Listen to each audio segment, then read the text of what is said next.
سفر پہ ہوں میں قصر کر رہا ہوں. جی ٹھیک ہے.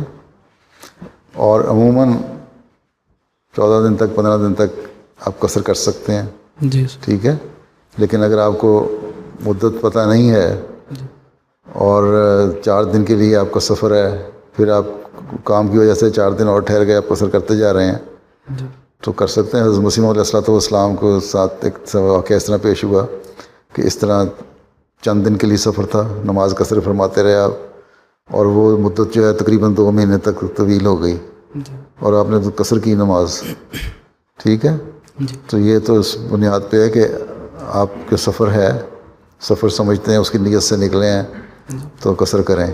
ٹھیک ہے. جی اور یہ نہیں ہے کہ جان بوجھ کے بلا وجہ خود کرتے ہیں کہ 14 دن یا 15 دن کا سفر ہوتا ہے. میں احتیاط کرتا ہوں 14 دن کے بعد. عموماً اگر 14 دن کا ہو تو میں سفر قصر نہیں کرتا.